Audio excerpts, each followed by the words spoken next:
Hey there, this is attorney Sarah Holmes of Holmes Business Law P.C. We are a business and trademark law firm that also helps clients with general counsel subscription services. One question we get from people all the time is, what do I need to know about a franchise? How do I buy a franchise? And what should I be concerned with? So the video today is everything you always wanted to know about buying a franchise.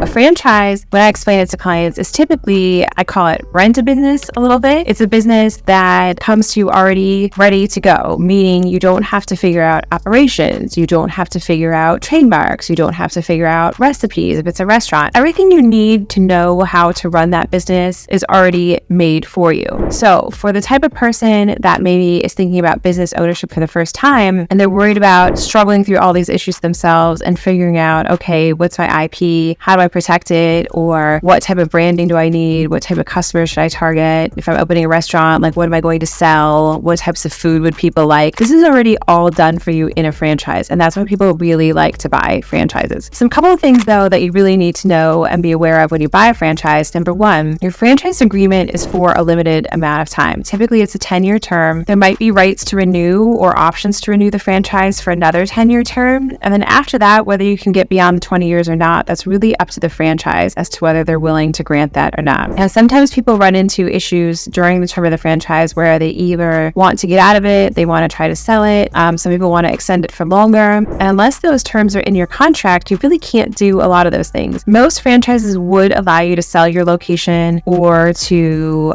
close it, but you have to really read the contracts carefully because there's usually a lot of penalties and a lot of fees involved in doing that. So when you go to evaluate a franchise, one of the first things you're going to do is you're going to ask for them to send you the franchise disclosure document, which is the FDD. Now, this document is typically somewhere between 100 and maybe sometimes over 200 pages long. However, all of the really critical information that you need to know in deciding to buy the franchise or not is contained within this document. So, for example, things to really pay attention to are things like how many franchises did this company sell last year? Where are they located? Just as importantly, if maybe not more importantly, how many closed last year? What's the typical revenue? What's the average revenue of a franchise? You also need to look at where is the franchise really making its money from. So some franchises, you might be surprised to find out that they're not actually making a lot of money in the actual business that you're buying into. They're making most of their money from being the supplier to that business. So for example, let's say you're going to buy a bakery franchise, right? All of your bakery product is going to come from another company, typically also owned by the franchise. And when you look at these numbers in the FDD, you might find out that actually this franchise is making most of its money by being the bakery and selling all the goods to all the other franchisees. So you want to look at that really carefully to really figure out and ascertain how would you make money if you bought into this franchise? Like what's a reasonable amount of money to expect every year? It will also disclose to you your typical startup costs. So the franchise is very closely going to dictate to you what type of space you can open up in, how that space needs to look, how the build out has to be approved, and they're going to be very, very closely involved with that process. That can also cost you more money because whereas if you were going to build out a space yourself and you can make certain decisions maybe based on cost, you're not going to be able to do that here. The franchise is going to control where and how you build out the space and what it looks like. The other things you want to carefully look at are penalties for wanting to terminate early, penalties and fees you would have to pay if you wanted to sell your franchise to someone else, and really carefully look through those items. Another thing to be aware of is whether the franchise will allow you to hire a manager to run the franchise or not. Some franchises require that they be owner operated, meaning if you're someone that intends for this to be a passive business, you're going to keep your full-time day job. Certain franchises will not allow you to do that. You have to be the one on site running this business. So you want to think about long-term, is that really what you want to do or is it not? So a franchise really has a whole lot of considerations. It can cost a lot of money up front, but the upside is that you don't have to come up with all these things yourself. So you do save money in not struggling for several years, not trademarking